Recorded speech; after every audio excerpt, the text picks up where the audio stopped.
ముగ్గురునే directors of the south అన్నారు. ప్రయోగాలు వీళ్ళు ముగ్గురు ఎక్కువ చేశారు.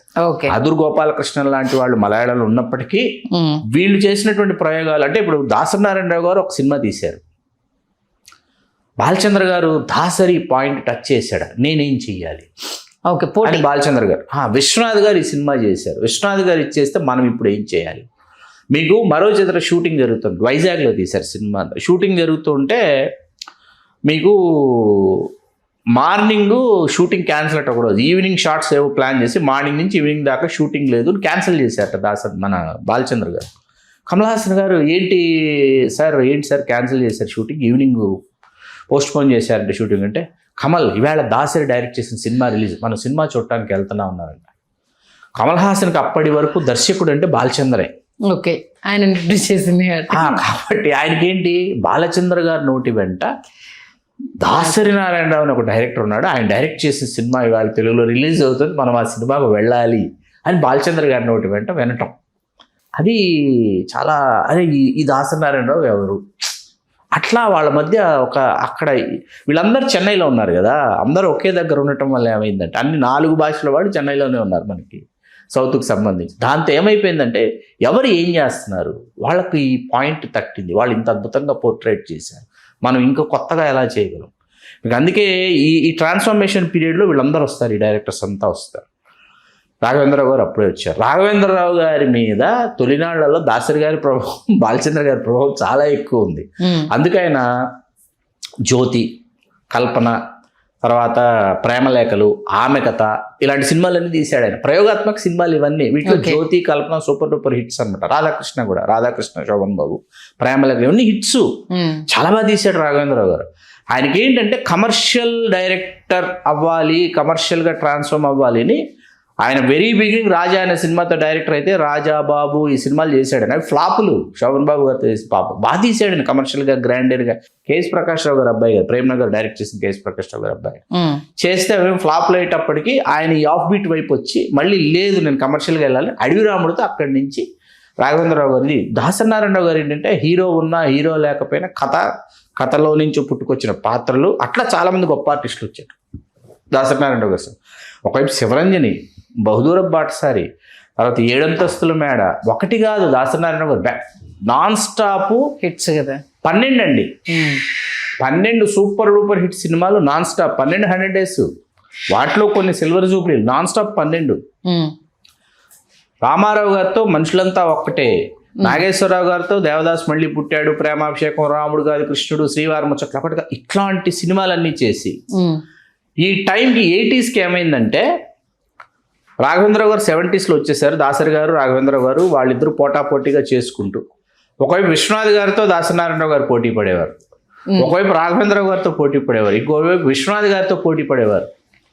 అలా మీకు దాసరి నారాయణరావు గారు అద్భుతాలు సృష్టిస్తున్న టైంలో కృష్ణ గారికి కేఎస్ఆర్ దాస్ గారు కమర్షియల్గా, ఎన్టీ రామారావు గారికి ఎస్డి లాల్ గారు అని చెప్పి ఆయన కమర్షియల్ డైరెక్టర్గా, మధ్యలో మీకు ఎక్కువ అత్యధిక రీమేక్ సినిమాలు చేసిన డైరెక్టర్ వి మధుసూదన్ రావు గారు, నంబర్ ఆఫ్ ఫిలిమ్స్ వి మధుసూదన్ రావు గారు.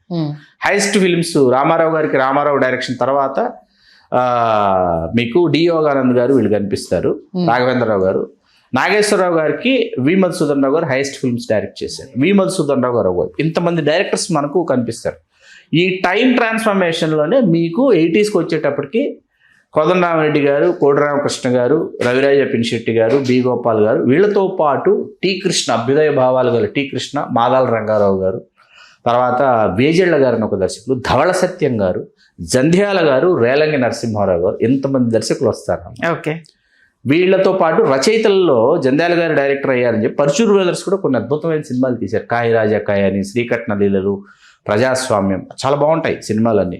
సర్పయాగం, పరాకాష్ట పరచూరు బ్రదర్స్ డైరెక్ట్ చేసినటువంటి సినిమా, అద్భుతమైన. మధ్యలో బోయిన్ సుబ్బారావు గారు, ఇట్లా కొంతమంది దర్శకులు వీళ్ళు పరిపుష్టి చేశారు తెలుగు సినిమాని.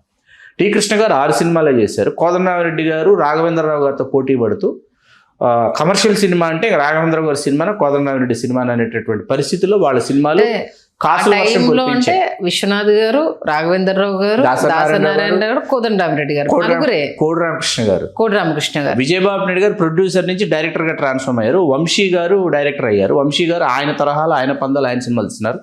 రైటర్ కమ్ డైరెక్టర్ జంధ్యాల గారు. ఆయన తీస్తున్న సినిమాలు ఈయన రాజేంద్ర ప్రసాద్తో హిట్ ఇస్తే అవతల రేలంగి నరసింహారావు నరేష్ గారితో హిట్ ఇచ్చారు. ఈయన నరేష్ గారితో హిట్ ఇస్తే ఆయన రాజేంద్ర ప్రసాద్ గారితో రేలంగి నరసింహారావు గారు 2 హిట్లు ఇచ్చారు. ఇది ఒక ట్రాన్స్ఫర్మేషన్ పీరియడ్. ఇది థియేటర్లని పరిపుష్టం చేసినటువంటి సమయం. థియేటర్లని కళకళలాడేలాగా కాసుల గలగలలు వినిపించి హీరోల్ని కమర్షియల్గా నిలబెట్టినటువంటి ఒక సమయం. మురళీమోహన్ రావు గారని, జి రామ్మోహన్ రావు గారని, ఎస్ఎస్ రవిచంద్ర, చాలా మంది కమర్షియల్ డైరెక్టర్స్ ఉన్నారు. ఎస్ఎస్ రవిచంద్ర కూడా చాలా మంది సినిమాలు తీశారు. వీళ్ళ సెకండ్ క్లోజ్ అవుతున్న టైంలో ఈవి సత్యనారాయణ గారు, ఎస్వి కృష్ణారెడ్డి గారు, వీళ్ళది 90s వచ్చేటప్పటికి 1991 ఈ టైంకి ఈవి సత్యనారాయణ వెంటనే ఎస్వి కృష్ణారెడ్డి గారు వీళ్ళు ఈవి సత్యనారాయణ గారు 50 సినిమాలు, ఇవాళకి ఒక 5-6 సినిమాలు పక్కన పెడితే మిగతా 40-40 సినిమాలు. ఇవాళ screen play dialogue screen play తెలుసుకోవాలంటే ఈవి సత్యనారాయణ గారి సినిమాలు చూడమని చెప్పాలి ఎవరికైనా. ఎందుకంటే ధ్వని చాలా ఇంపార్టెంట్. ఆయన సినిమా క్యారెక్టర్స్లో, ఆయన సినిమాలో ఉన్న క్యారెక్టర్స్లో సౌండింగ్ అనమాట. మన తాళి అని ఒక సినిమా ఉంది, శ్రీకాంత్ సినిమా హిట్. మీకు అందులో బ్రహ్మానందం గారు చేసిన పిల్లి సూర్యరావు అనే పాత్ర అనమాట. హీరో అసిస్టెంట్, పాలేరు, అన్ని ఆల్రౌండర్. ఆ క్యారెక్టర్ తీసేస్తే సినిమా చూడలేం మనం. అవును, ఆ ఒక్క క్యారెక్టర్ తీసేస్తే మనం సినిమా చూడడం. ఏంటంటే అబ్బాయి గారు, ఏంటంటే రాత్రి పని అయిపోయిందండి అంటాడు. ఆ సౌండింగ్ అనమాట, బ్రహ్మానందం గారి క్యారెక్టర్ తాలూకు సౌండింగ్తో సినిమా మొత్తం ట్రావెల్ అవుతుంటుంది మీకు. అది తెలియాలి, డైరెక్టర్కి తెలియాలి. అది ఇక్కడ ఒక క్యారెక్టర్ని పెట్టి మనం చేయాలి. ఇందాక మనం విశ్వనాథ్ గారు, బాలచంద్ర గారు ఇది మాట్లాడుకుంటూ దాసనారాయణరావు గారు నాకు ఎప్పటికీ చాలా ఇష్టమైనటువంటి ఒక వాళ్ళ మధ్య ఇదేంటంటే, ఈయన శంకరాభరణం తీసేసి విశ్వనాథ్ గారు అందరికి పెద్ద పరీక్ష పెట్టేశాడు అనమాట. ఎంత పెద్ద పరీక్ష అంటే, ఇప్పుడు బాలచంద్ర గారికి, దాసనారాయణరావు గారికి పెద్ద అంతర్బంధనం అయిపోయింది ఈ సినిమా తీసి. నెక్స్ట్ ఏం తీయాలి? నాగేశ్వరరావు గారికి ఏంటి, దాసనారాయణరావు గారు is very close, back to back. Nageswara Rao గారికి నటుడిగా పునర్జన్మనిచ్చినటువంటి దర్శకుడు దాసనారాయణరావు గారు. దాసనారాయణరావు గారు, నాగేశ్వరరావు గారు ఏంటోనయ్యా నారాయణరావు, ఆ సినిమాతో మేమంతా ఇన్ని సినిమాలు చేసి సంపాదించిన కీర్తి ఆ జేవి స్వామిలో ఒక సినిమాతో కొట్టేశాడు శంకరాభరణత శంకర శాస్త్రి అన్నది నాగేశ్వరరావు మన దాసరావు గారు విన్నారు. ఈయనకి ఇప్పుడు ఇలాంటి కథ చేయాలని ఉంది అని చెప్పాడు అనమాట. లైన్ చెప్పాడు. చెప్పిన తర్వాత మేఘ సందేశం అదేనా చేశారు. చేసిన తర్వాత ఏంటంటే కమర్షియల్లీ పక్కన పెడదాం దాని గురించి. క్లాసిక్ అనమాట. అంటే తెలుగు సినిమా సగర్వంగా ఇది ఇలాంటి సినిమా అంటే శంకరాభరణం సినిమా వచ్చింది అని చెప్పుకోవడానికి national awards, state awards, number of awards. ఒక పాట అద్భుతం. రవీంద్ర బాబు అనే పాత్ర, ఇవన్నీ అది ప్లాటోనిక్ లవ్ అండి. అమలిన శృంగారాన్ని అద్భుతంగా తన మీద తీసుకొచ్చిన తర్వాత, అంటే కళలకు బానిసలైతే ఎలా ఉంటుంది. ఇక్కడ చెప్పాల్సిన విషయం ఏంటంటే, మేఘ సందేశం తీసిన దాసనారాయణరావు గారు ఈ సినిమా ఇప్పుడు ఎవరికి చూపించాలి? విశ్వనాథ్ గారికి చూపించాలి. మేము కూడా తీయగలమండి ఇలాగా అని. ఓకే, బాలచంద్ర గారిని పిలిచి షో వేశాడు. ఇక అదేంటి, శంకరాభరణంలో తులసి శంకర శాస్త్రుల మధ్య ఏమీ లేదు, ఒక పూజనీయమైనటువంటి గురుభావం ఉంది. ఇక్కడ వాళ్ళిద్దరూ సహజీవనం చేస్తున్నారని చెప్పాడు దాసనారాయణరావు గారు. ఎవరు? జయప్రద గారు, నాగేశ్వరరావు సహజీవనం చేస్తున్నారు, భార్యను విడిచి వెళ్ళిపోయాడు చూపించేశారు. అవును. బాలచంద్ర గారు వెలుపలికి వచ్చి సిగరెట్ కాల్చుకుని, నారాయణరావు నాకు ఒక డౌట్ ఉండేది, అది తీర్చేసావు, ఇప్పుడు వెళ్ళి నేను ఒక సినిమా తీస్తా, ఇప్పుడు నాకు ధైర్యం వచ్చింది అన్నాడు ఆయన. వెళ్ళి కె బాలచంద్ర గారు ఒక సినిమా తీశాడు, అది సింధు భైరవి. ఓకే, అవును, భార్య ఉంది, సరే ఆ అమ్మాయి ఫ్యాను, ఆ అమ్మాయితో రిలేషన్లో ఉంటా, ఈవిడికి పిల్లలు కలగట్లా, ఆవిడేమో కన్సీవ్ అవుతుంది ఆవిడ, ఇది చెప్పి ఒప్పించాలి మీకు. ఈ ధైర్యంతో మేఘ సందేశం చూసిన ధైర్యంతో ఆ పని చేశాడు. ఓకే, అర్థమైందా? చూడండి, ముగ్గురు డైరెక్టర్స్ ఎలా ఆలోచించి, ఈయన ఇది తీస్తే ఆయన అది తీస్తే, ఆయన అది తీస్తే ఇది తీయటం, ఇట్లా ఆలోచించేవాడు మీకు. పోటీ అనేది.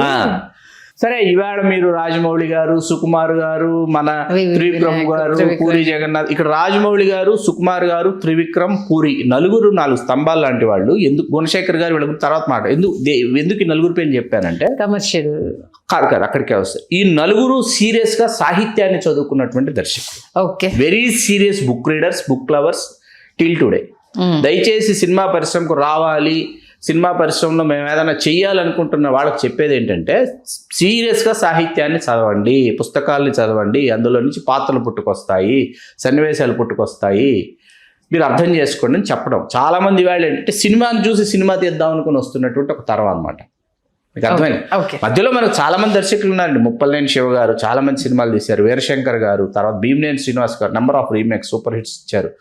ముత్యాల సుబ్బయ్య గారి గురించి చెప్పుకోవాలండి. ఎందుకంటే ఆయన తీసినన్ని అభ్యుదయ చిత్రాలు తెలుగు సినిమా చరిత్రలో ఏ దర్శకుడు తీయాల. ఆయన స్పృశించినన్ని కోణాలు, ఆయన స్పృశించిన కోణాలు ఏ కోణం స్పృశించలేదో కష్టం.